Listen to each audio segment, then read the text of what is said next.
The heavenly banquet unfolded in splendor beyond mortal imagining. Ethereal fragrance drifted through jeweled halls while immortal blossoms rained down in cascades of pink and gold. The Jade Emperor sat radiant upon his throne, surrounded by golden pillars and clouds of silk. Immortals raised their cups in endless toasts, their laughter echoing through the celestial palace, a feast unlike any the realms had ever witnessed. The Queen Mother of the West commanded her fairy maidens to dance. Ribbons of light swirled as they moved, their sleeves trailing like comets across the hall. Wine cups clinked in rhythmic chorus, and the music swelled to meet the stars. Every face bore a smile of triumph, for the great sage had finally been subdued. Peace, it seemed, had returned to the heavens at last. Then, without warning, a strange fragrance swept through the hall. The celestial music faltered.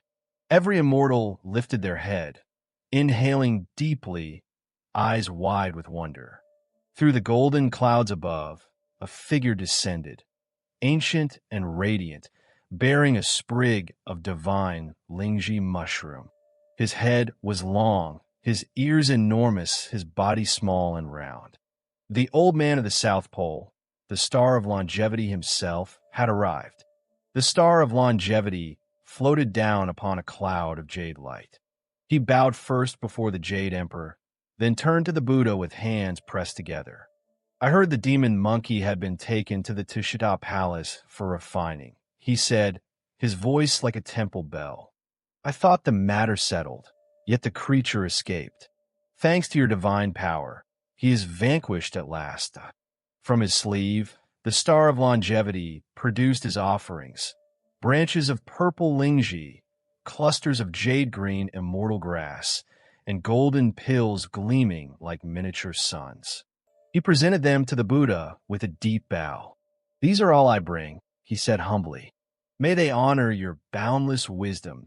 The Buddha received them with a serene smile, and the star of longevity took his seat among the celestials.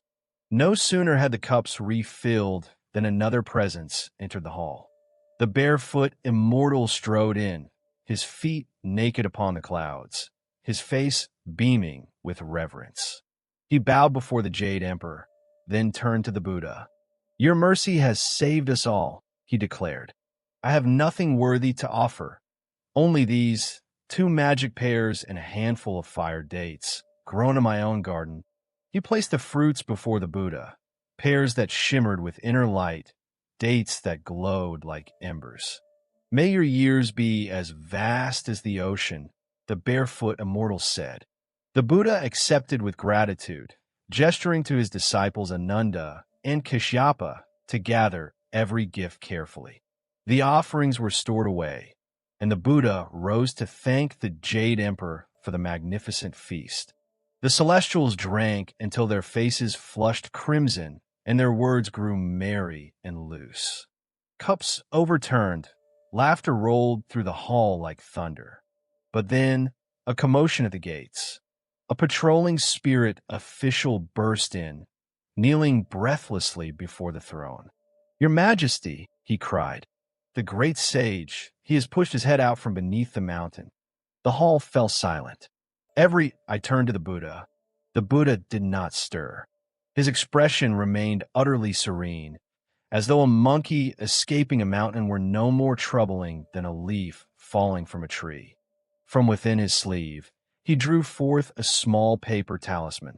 Upon it, 6 golden characters gleamed with sacred light. He handed it to his disciple Ananda. Go, the Buddha instructed quietly. Place this upon the summit of the 5 elements mountain dot. Ananda took the talisman and soared out through the celestial gates. He descended to the earthly realm where the 5 elements mountain stood, its massive peak still trembling with the monkeys furious struggling beneath. Finding the square stone at the summit, he pressed the paper firmly against its surface. Instantly, the mountain responded, rock fusing to rock, every crack and crevice sealing shut like a wound closing. The great sage could still breathe, could still claw with his hands, could still squirm against the crushing weight. But the stone would not budge. The talisman had bound the 5 elements together into one unbreakable prison. Ananda rose back to the heavens and knelt before the Buddha. "It is done," he reported. "The seal is placed. The mountain holds fast." The Buddha nodded, satisfied. The Buddha rose and bade farewell to the Jade Emperor and all the gathered celestials. With Ananda and Kashyapa at his side, he passed through the towering heavenly gates. But as he gazed down upon the 5 Elements mountain, a flicker of compassion crossed his golden face. He raised his hands and spoke sacred words, summoning spirits from the earth below to appear before him. "Watch over this mountain." The Buddha commanded the assembled earth deities and 5 directional guardian spirits. "Guard the prisoner beneath. When he hungers, feed him iron pellets. When he thirsts, give him molten copper to drink. When his punishment has run its full course, someone will come to free him." The spirits bowed and took their invisible posts, encircling the mountain for as long as the monkey remained entombed. And so the great sage remained. Through the turning of seasons, through freezing winters and scorching summers, he lay pinned beneath the mountain. Iron pellets were his only food, molten copper his only drink. The once mighty Monkey King who had shaken the very pillars of heaven now suffered in lonely silence, his golden eyes staring out through a narrow gap at the world passing him by. Yet the Buddha had spoken a prophecy. The monkey's punishment would not last forever.